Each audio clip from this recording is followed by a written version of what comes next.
Hello friends, जय हिंद, वंदे मातरम। Welcome back to our YouTube channel. Friends, आज हम बात करने वाले हैं भारत और अमेरिका के बीच में जो व्यापार समझौते हैं वो आखिर आगे क्यों नहीं बढ़ रहे हैं। उसके कारण अलग अलग वीडियो में बताता रहा हूं, लेकिन आज हम थोड़ी गहराई से पड़ताल करने वाले हैं इसकी कि आखिर जो कृपा है वो कहां अटकी हुई है और वो कृपा जो अटकी हुई है क्या ये वास्तव में सॉल्व होगी या नहीं होगी। आज हम इसी की पड़ताल करेंगे और बहुत ज्यादा ये जो डेटा लोडेड होने वाली है, ये जो वीडियो है इसमें डेटा अच्छा खासा होने वाला है, तो आप इसको जो है थोड़ा सा स्लो में देख लेना और या फिर एक दो बार रिपीट करके इसको देख लेंगे तो ये वीडियो आपको अच्छे से समझ में आ पाएगी। लेकिन आज हम बात करेंगे कि ये जो पूरा का पूरा जो मसला है, ये जो व्यापार समझौता जो है आगे बढ़ क्यों नहीं रहा है। क्या वास्तव में इतना ही है जितना हमको पता चल रहा है कि नहीं नहीं भाई दोनों देशों के बीच में समझौता हो नहीं पा रहा है या अमेरिका ने टैरिफ बढ़ा दिया है। नहीं, इतना ही नहीं है, ये इससे कहीं ज्यादा बढ़ करके है। बहुत सारे ऐसे मुद्दे हैं, जैसे आपने देखा होगा डेटा लोकलाइजेशन का एक मुद्दा है, डिजिटल राजस्व जो है टैक्स जो इंडिया ने लगाया हुआ है एमएनसीज के ऊपर, अमेरिका की जो एमएनसीज है गूगल फेसबुक बड़ी बड़ी जो जायंट्स हैं उनके ऊपर जो टैक्स लगाया हुआ है उसका भी मसला है। अमेरिका जो चाहता है कि भारत जो है अपने पूरे के पूरे जो कृषि बाजार जो है उसको खोलकर ओपन कर दे अमेरिका के लिए, ताकि अमेरिका वहां अच्छे से डंपिंग कर पाए अपने पूरे के पूरे सामान को। लगभग आप समझ के चलिए कि 40% सस्ते मालों पर भारत के अंदर डंप कर दे। क्यों कर देगा? क्योंकि वहां पर आप देखोगे तो जो जीएम क्रॉप्स होती हैं, जेनेटिकली मॉडिफाइड जो क्रॉप्स होती हैं, उनके द्वारा खाद्य वस्तुओं का जो है उगाया जाता है, आप इसे जानते होंगे। लेकिन भारत के अंदर जो खाद्य वस्तुएं हैं वो जेनेटिक मॉडिफाइड जो होती नहीं है उनको हम अपनाते नहीं है, लेकिन जैसे कपास वगैरह होती है उसका तो हम उगान करते हैं। अब अमेरिका, क्योंकि वहां पर ये जो फसल है, जो जीएम फसल होती है वो सस्ती है, अमेरिका चाहता है कि भारत जो अपने जीएम से यानी कि जो खाने संबंधी जो भी रूल रेगुलेशन है वो अमेरिका की जो कंपनियां हैं उनके अकॉर्डिंग बना ले, ताकि हम उस सस्ते माल को भारत में डंप कर पाए और डंप करने के बाद में धीरे धीरे धीरे धीरे भारत की जो किसान है, जो उसका जो अपना कृषि का जो क्षेत्र है उसको या तो हम कैप्चर करें या तो उसको हम बर्बाद कर दें। तो ये सारी के सारे जो कारण है, दो तीन कारण मैंने जैसे आपको बताए हैं, तो ये कारण है कि भारत और जो है अमेरिका के जो ये ट्रेड डील है ये फाइनल हो नहीं पा रही है। लेकिन क्या इतने ही कारण है? नहीं, आइए हम इसको पूरा विस्तार से आपको समझाता हूं। मामला क्या है? मामला वही है जैसे आपको पता है, डेटा और डिजिटल टैक्स यानी कि डेटा लोकलाइजेशन की हम बात करते हैं कि भाई जो भी क्रिटिकल डेटा है उसका जो स्टोरेज है वो भारत के अंदर होगा, ऐसा भारत की मांग है। लेकिन अमेरिका कहता है कि नहीं, ये नहीं, क्योंकि जो जिसके पास इंफॉर्मेशन होगी वही राज करेगा। दूसरा है जो अमेरिकन डिजिटल जायंट्स जो भी है, फेसबुक हो गया, गूगल हो गया, ठीक है, एडोब होगा, जितने भी ये हैं उनके ऊपर जो भारत के अंदर जो टैक्स लगता है उस टैक्स को या तो खत्म करने की या तो कम करने की जो बात है वो भी आती है। यही मामला नहीं है, और भी बहुत सारे मामला। दूसरा आता है भारत के जो साथ में कृषि को लेकर के जो उनका टकराव है। टकराव क्या है? वही है कि जो अमेरिकी कृषि बाजार है उसको जो है भारत में आकर के डंप करने का, जैसे जीएम मक्का हो गया, जीएम सोया हो गया, सोयाबीन जो हो गया ना, ऑयल सीड्स हो गया, इस तरीका की जो है वो भारत के अंदर डंप करेगा। अमेरिका की मांग यही है कि जो भारतीय कृषि बाजार में हमको जो है ओपन जो है वो कंपटीशन किया जाए, हमको हमारे लिए वो दरवाजे खोल दिए जाए। उससे जो है भारत का क्या होगा? वही है कि भारत के जो किसान है उनके लिए ये सही नहीं होगा। भारत के अमेरिका से हित यहां पर टकराते हुए नजर आते हैं। और दूसरी बात यही है कि जो दोनों के दोनों जो लीडर हैं, यानी कि डोनाल्ड ट्रंप और मोदी जी, दोनों के बीच में वही है कि वो अमेरिका को दोबारा से अमेरिका फर्स्ट की नीति लेकर के चलते हैं, और भारत जो है, भारत के जो नरेंद्र मोदी हैं वो भी जो है भारत फर्स्ट यानी इंडिया फर्स्ट की नीति लेकर के चलते हैं। अगर दोनों देश जो है अपने देशों को फर्स्ट मान करके चल रहे हैं तो इसका मतलब है कि जो कोर इशू है उन पर वो दोनों के दोनों कंप्रोमाइज करने वाले हैं नहीं। और ये जो कोर इशू है हमारे जैसे एग्रीकल्चर है उसके लिए तो हम बिल्कुल भी राजी नहीं है। और उसी तरीका से हमारे यहाँ जो मैन्युफैक्चरिंग सेक्टर है, अगर कोई भी देश, चाइना जैसे जो देश में आगे इसमें बताऊंगा, उनके साथ में हमारे जो एफटीए है वो होते इसीलिए नहीं है क्योंकि वो हमारे मैन्युफैक्चरिंग सेक्टर के लिए घातक सिद्ध होंगे। इसीलिए जो कोर इशू है अगर वो बीच में आएंगे और अगर वो लीडर वहां पे है जिसके लिए वो देश फर्स्ट है, तो अमेरिका जैसे जो तनाव है जो भारत और अमेरिका के बीच में आप देख रहे हैं उनका जो है जन्मना तय हो जाता है। और ये उसी की पैदाइश है। क्लियर है? जैसे कि अमेरिका फर्स्ट, मागा, और जैसे मेक अगेन अमेरिका ग्रेट, और भारत का जो है इंडिया को फिर दोबारा से सोने की चिड़िया बनाने की जो विचार है, ये जो दो लीडर हैं उनकी अपनी एंबिशन इतने हाई है, इस वजह से भी ये जो टकराव है देखने के लिए मिलते हैं। अब देखिए, अमेरिकी उत्पादों से भारतीय किसानों को बर्बाद करने की जो नीति है, मैंने आपको बताया है कि अमेरिका जब डंप करेगा तो वो 30 से 50% सस्ते होंगे। अब बात वही है कि अगर वो भारत की मार्केट में आएंगे तो लोग क्या खरीदेंगे? जो सस्ता है। अब उन्हें ये तो नहीं पता कि वे जीएम है या फिर ये ऑर्गेनिक है या ये किस तरीका से उगाया गया है, वो तो सस्ता देख लेंगे और सस्ते को खरीद लेंगे। इससे क्या होगा कि जो हमारे किसान है उसके हित जो है वो कंप्रोमाइज हो जाएंगे। और भारत के जो, मैंने आपको कितनी बार बताता रहूंगा, आज की जो भारत की सरकार है वो किसानों के साथ किसी तरीका का जो समझौता है वो करने वाला नहीं है कि भाई उसके हितों के साथ कोई समझौता नहीं। अब बात वही आता है कि एक जो मामला है वो ये है कि भारत को जो है रूस के साथ अपने जो रिश्ते हैं उनको कम करना है या तो विच्छेद करना है। और साथ ही साथ में जो ब्रिक्स जो है, इसका मैं कितनी बार आपको बताता रहा हूं, जो ब्रिक्स है वो अपने आप में एक ऐसा संगठन है जो डॉलर की जो प्रभुसत्ता है उसको चुनौती दे रहा है। और ये अमेरिका को पता है कि अगर भारत इस संगठन में रहता है तो अमेरिका, यानी कि अमेरिका को काउंटर करेगा चाइना, और भारत जो है वो अपने फायदे के लिए या तो डी डॉलराइजेशन की जो प्रोसेस है उसको एंगेज करता हुआ ब्रिक्स आपको दिखाई पड़ रहा है। इसके ऊपर अलग अलग वीडियो बनाई है, अगर आपको सारी वीडियो चाहिए तो टेलीग्राम का लिंक आपको कमेंट बॉक्स में मिल जाएगा, ज्वाइन कर लेना। सारी पीडीएफ और सारी वीडियोस के लिंक आपको वहां पर मिल जाएंगे।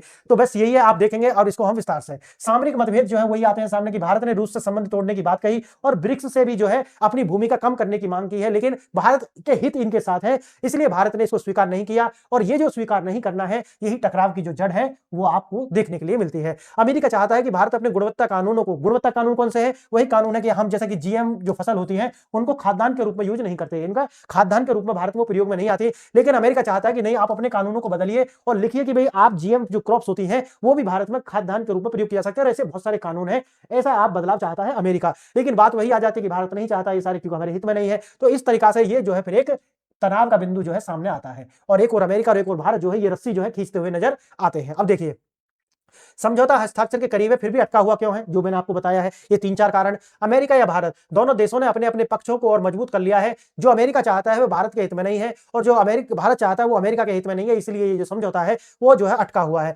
अब जो आता है कि एम्बिशियस लीडर हैं दोनों के दोनों, अमेरिका जो चाहता है, डोनाल्ड ट्रंप चाहते हैं कि अमेरिका को ग्रेट दोबारा से बनाना है और मोदी चाहते हैं कि इंडिया मेरे लिए फर्स्ट है, यानी कि America first versus India first. ये जो रणनीति है, ये जो मूल विचारधारा है, ये भी इस जो डील को होने नहीं दे पा रही है। जैसा कि मैंने आपको बताया वही विचार यहाँ पे लिखे हुए हैं।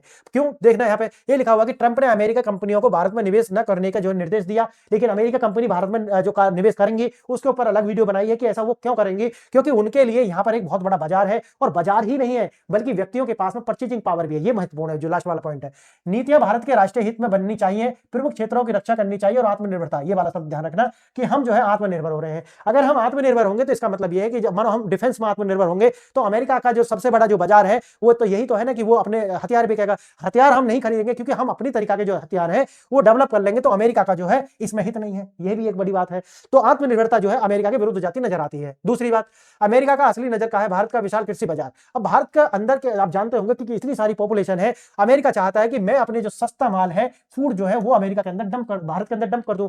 क्यों? अगर भारत के लोग जो है, एक वस्तु का मूल्य है 100 रुपए, वहीं दूसरी वस्तु का मूल्य 50 रुपए और वहां पर लिखा हुआ है मेड इन यूएसए, यानी कि यूएसए का है। आप मुझे बताइए भारत की अधिकांश मानसिकता क्या है? उनका सीधा मतलब है कि भारत मतलब कंप्रोमाइज क्वालिटी और अमेरिका मतलब सुपर क्वालिटी। समझ गए मेरी बात? क्योंकि ये हमारा प्रोसेस दिमाग का बना दिया गया है जितनी भी अमेरिकन कंपनी है उनके द्वारा। अब होता क्या है कि वो हमेशा किसको चूज करेगा? सस्ता और अमेरिकन। अब इससे धीरे धीरे क्या होगा कि अमेरिका जो है, अमेरिकन कंपनी और अमेरिकन जो फूड है वो भारत के किसान है उनको धीरे धीरे धीरे धीरे इस रेस से बाहर कर देंगे। और आने वाले 10 से 15 साल में क्या होगा कि फिर अमेरिका, जैसे आप मॉन्सेंटो को देखोगे ना, अमेरिका की जो कंपनी मॉन्सेंटो वो बीज बनाती है, उसने धीरे धीरे आप देखोगे कि भारत की जो और जो उनके कॉम्पिटिटर थे उनको रेस से बाहर कर दिया और पूरी तरीके से भारत पर अपना जो प्रभुत्व है वो जमा लिया।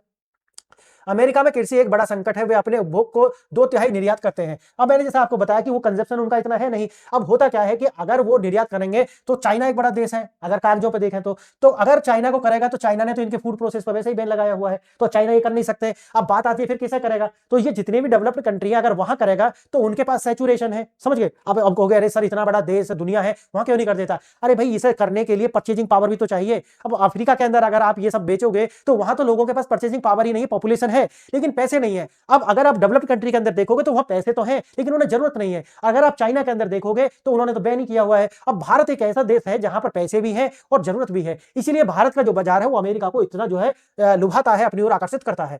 ब्राजील, अर्जेंटीना, कनाडा और ऑस्ट्रेलिया जो है, अगर हम अमेरिका को ये अनुमति देते तो ये देश भी हमारे यहाँ पर क्या करेंगे? वही है कि हम भी करेंगे भी, क्योंकि डब्ल्यूटीओ की शर्त है वो तो माननी पड़ेंगी। अगर आप एक को देंगे ये सारा मौका तो दूसरे देश तो आएंगे। आप सोचिए कि फिर उनमें कंपटीशन हो जाएगा। अब बात आती है भारत का जो लक्ष्मण रेखा है वो है किसान और उनकी आजीविका। भारत की जो लक्ष्मण रेखा उन्होंने सीधी खींची हुई है कि भाई किसानों के साथ कोई समझौता हम नहीं करेंगे, जहां उनके हित है उनके साथ कोई समझौता नहीं होगा। और ये मैं क्यों कह रहा हूं, मैंने एक वीडियो बनाई थी कि न्यूजीलैंड के साथ में हमारा एक एफटीए हुआ है, 2026 में शायद वो लागू भी हो जाएगा।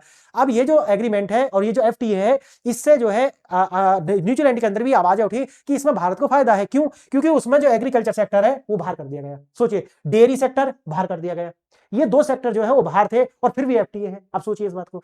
अब वो वीडियो है, अगर आप उसे देखना चाहते हैं तो उसका भी लिंक आपको वही मिलेगा टेलीग्राम पर। देखिए जीएम फसलें जो होती हैं उनका संकट। अब वही है कि 30 से 50% तो सस्ती हो जाएंगी। अब सस्ती होने से वही होगा जो मैंने अभी आपको बताया है, भारत का जो किसान है वो इस रेस से बाहर हो जाएगा और धीरे धीरे जो है वो विलुप्त हो जाएगा। भारत अपने कानून बदले ताकि अमेरिकी जीएम मक्का और जीएम सोया यानी कि जो फूड जो है, जीएम फूड जो है वो भारत के अंदर डंप किए जा सके, लेकिन भारत इसके लिए राजी नहीं है। अगर ऐसा होता है तो न केवल अमेरिका से बल्कि ब्राजील से, अर्जेंटीना से, चीन से, ये सारे के सारे जीएम फसलें जो है भारत में डंप कर दी जाएंगी। जबकि भारत के अंदर क्या है भाई, हम जीएम फसल जो है वो फूड में हम एक्सेप्ट नहीं करते, हम अपने यहां भी नहीं करते। तो एक ये है मसला। डेटा, टैक्स और टेक्नोलॉजी शुरू में मैंने बताई है भाई, हम कहते हैं कि डेटा का लोकलाइजेशन, हमारे यहाँ क्रिटिकल इंफॉर्मेशन का जो भंडारण है वो भारत में होना चाहिए।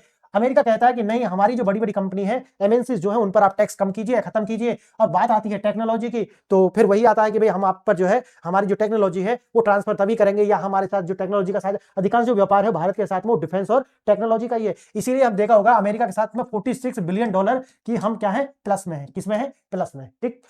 अब आता है गूगल और फेसबुक, जो मैंने आपको बताया, डिजिटल टैक्स, डेटा लोकलाइजेशन, ये भी मैंने आपको बता दिया। अब आता है किसके कानून, नियामक और टैरिफ का मुद्दा। बात आता है कि भाई रेगुलेशन चेंज कराएं या टैरिफ। अब मैंने इसमें अलग से भी वीडियो बनाई थी कि भाई तो हम टैरिफ जो है उससे हम पे ज्यादा फर्क पड़ने वाला नहीं है, क्योंकि अभी 50% टैरिफ है।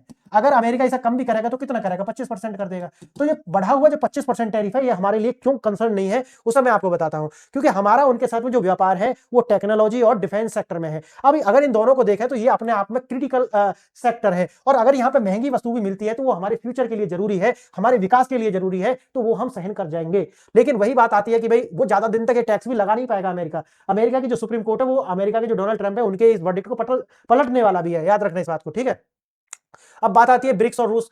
अमेरिका चाहता है कि भारत जो है ब्रिक्स से भी बाहर हो और रूस से अपने रास्ते जो है वो खत्म करे, उससे तेल खरीदना बंद करे। क्यों ब्रिक्स से क्यों बाहर की कहता है? क्योंकि ब्रिक्स में रहेगा तो डीडॉलराइजेशन होगा, और रूस के साथ रहेगा तो सस्ता तेल लेगा और उसको प्रोसेस करके फिर पूरी दुनिया में बेचेगा। तो एक ये मुद्दा है, भारत के हित में नहीं जाता, इसलिए भारत जो है वो इसमें इससे बाहर निकलने की बात हो ही नहीं सकती। अमेरिका को हमसे कुछ और नहीं चाहिए, उन्हें सिर्फ भारत के बाजार चाहिए, जहां वो अपने जो सरप्लस एग्रीकल्चर प्रोडक्ट जो है उनको डंप कर सके और यहां से लाभ कमा सके। और बात वही आती है कि जो बदलता सामरिक परिदृश्य, क्वाड और पारंपरिक समझौते की घटता महत्व जो है, ये भी एक बात आती है कि यूक्रेन के युद्ध के बाद में आप ये देखिए कि यूक्रेन के युद्ध ने ये बता दिया कि आने वाले जो समय में जो रक्षा प्रौद्योगिकी जो है वो कैसी होने वाली है, यानी कि वो होने वाली है मास बेस, यानी कि आपके पास में छोटे ड्रोन होने चाहिए, यानी कि लड़ाई जो होंगी वो मिसाइल से नहीं होंगी, आपके पास में रॉकेट लॉन्चर्स होने चाहिए। उसके ऊपर एक अलग से वीडियो बनाई है तो उसे देख लेना। रॉकेट लॉन्चर्स होने चाहिए जो कि टेक्टिकल होने चाहिए, ठीक है, जो कि बाउंड्री के ज्यादा से ज्यादा 100 से 120 किलोमीटर के आसपास मार क्षमता। आपको प्रिले जैसी मिसाइल चाहिए। अब हमें जो केमिकल वेपन्स यानी कि जो परमाणु वेपन्स ले जाने वाले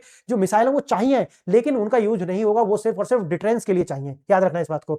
अब वही आता है कि भाई जो क्वाड जैसे जो संगठन थे, जो कि अमेरिका चाहता था कि इसको एक हम एक तरीका से मिलिट्री टाइप का ऐसा बना दें, ठीक है, लेकिन हमने इसे हमेशा क्या देखा, एक डेवलप के रूप में देखा कि नहीं, हम इसको मिलिट्री के रूप में सपोर्ट नहीं करते, क्योंकि अगर हम ऐसा करते हैं तो ये चाइना के विरुद्ध जाएगा और भारत जो है चाइना को जो है उकसाना नहीं चाहता अपनी ओर से, क्लियर। तो इसलिए इसको जो है इसकी भी भूमिका ज्यादा रही नहीं है। अब नतीजा क्या होगा? बात यही है कि सारे के सारे जो मुद्दे हैं वो एक दूसरे के देश के हितों से जुड़े हुए हैं, और दोनों देश के जो लीडर हैं वो चाहते हैं कि अपना देश पहले, फर्स्ट है, और ये जो मामला जब बनकर आता है वो हो जाता है गतिरोध, ठीक है। तो गतिरोध जो है आप समझ गए होंगे कि गतिरोध के पीछे जो मुख्य कारण क्या है, और ये जो गतिरोध बना रहेगा या वास्तव में कभी क्लियर होगा। तो जितने पॉइंट मैंने आपको बताए हैं, मुझे बताइए कि इनमें से कौन सा ऐसा पॉइंट है जहां पर भारत समझौता कर सकता है, नहीं कर सकता। अब कोई रास्ता क्या है? रास्ता यह है कि अमेरिका का जो चुनाव होगा और डोनाल्ड ट्रंप जो है वो बाहर जाएंगे, फिर कोई डेमोक्रेटिक आएगा, ठीक, या फिर अमेरिका की जो सुप्रीम कोर्ट है वही जो है इस तरीका का वर्डिक्ट देंगी कि अमेरिका के जो राष्ट्रपति हैं वो एक तरीका से खुद जो है ये टैरिफ नहीं लगा सकते, और ये जो है अन्यायचित है। तीसरा ये है कि WTO जो है वो भी इसको जो है गैर कानूनी माने, या फिर इसको जो है वो खुद अपनी ओर से एक्शन लेकर के इसका कोई इलाज करें। ये 3-4 कारण बनते हैं, बाकी तो जब तक चल रहा है चलता रहेगा। और टेक्नोलॉजी और डिफेंस में हमारी इनसे डील है तो वो ऐसा ही है, उसमें ज्यादा अगर आप लगाते हो तो लगा लीजिए। अमेरिका जो है इसको ज्यादा दिन तक लगा भी नहीं पाएगा, आने वाले समय में भारत झुकेगा नहीं, और ये दुनिया फिर इसी तरीका से चलती रहेगी। तो आज मैंने आपको बताया कि क्या कारण है कि जो ये पूरी जो ट्रेड डील है ये डोनाल्ड ट्रंप के समय काल में होती हुई हमें दिखाई नहीं पड़ रही है, और होगी भी नहीं, ये आप ही समझ लीजिए। बहुत ही रेयर, बहुत ही कम चांस है, यानी कि 2-3% चांस हो सकते हैं कि जब चुनाव आए उस टाइम पर भारत की जो वहां पर डायस्पोरा है, जो भारत के वहां NRI है, उनको लुभाने के लिए अमेरिका जो है, या वहां पर जो भारत के लोग रह रहे हैं उन्हें लुभाने के लिए चुनाव के समय में अमेरिका जो है ये जो ट्रेड डील है इसे कर ले, और भारत के ऊपर से जो 50% टैरिफ है उसको ला करके 25% पर ला करके रख दे।